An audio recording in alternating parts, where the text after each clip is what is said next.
محرم رشتوں میں سب سے خطرناک جو رشتہ ہوتا ہے نا محرم رشتوں میں وہ نہ بہن بھائی کا، نہ باپ بیٹی کا، نہ بھتیجی بھانجی کا، سب سے خطرناک رشتہ ہوتا ہے سسر کا اور بہو کا، کیونکہ یہ ایک محرم بعد میں بنا ہوا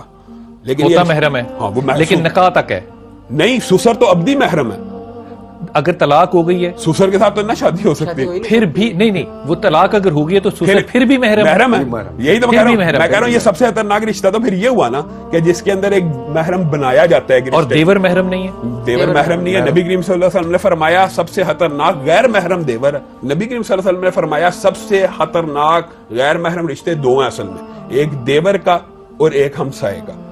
یہ دونوں رشتے ہیں آسیات ناریات۔ یہ حدیث ہے، نبی کریم نے فرمایا قیامت کے دن ایسا، قیامت کے قرب میں ایسا زمانہ پیدا ہو جائے گا، عورتیں ایسے چست لباس ہے نا، باریک اور چست لباس پہنیں گی کہ وہ کپڑے پہنتے ہوئے بھی دیکھنے والے کے لیے براہنا ہوں گی،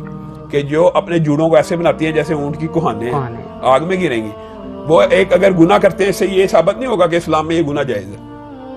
اگر عرب ممالک میں کوئی گناہ رائج ہو جائے تو اس سے یہ مطلب تو نہیں اسلام میں وہ جائز ہو گیا۔ نہیں بلال بھائی، نبی کریم صلی اللہ علیہ وسلم کا ایک گھر جہاں پہ روزہ آپ نے دیکھا ہوگا، نبی کریم صلی اللہ علیہ وسلم کے 9 گھر اسی کے اندر تھے۔ وہ اس کا لب و لہجہ ایسا نہیں ہونا چاہیے کہ فَيَطْمَعَ الَّذِي فِي قَلْبِهِ مَرَضٌ، کہ جس کے دل میں میل ہے یا کجی ہے اس کے دل میں طمع پیدا ہو۔ اس کی صرف گفتگو کے بارے میں اللہ نے قید لگائی ہے۔ نبی کسی امت کا باپ بھی ہوتا، نبی کریم صلی اللہ علیہ وسلم کی سچا واقعہ بیعت کا مطلب ہوتا ہے ہاتھ کے اوپر ہاتھ دینا، اور نبی کریم صلی اللہ علیہ وسلم سے ایک عورت نے پردے کی اوٹ سے بیعت کے لیے، اس نے سمجھا ہاتھ میں ہاتھ دینا کا، عورت نے بھی نبی کریم صلی اللہ علیہ وسلم کی طرف اس کا جب ہاتھ بڑھا پردے کی اوٹ سے، تو نبی کریم صلی اللہ علیہ وسلم نے آنکھوں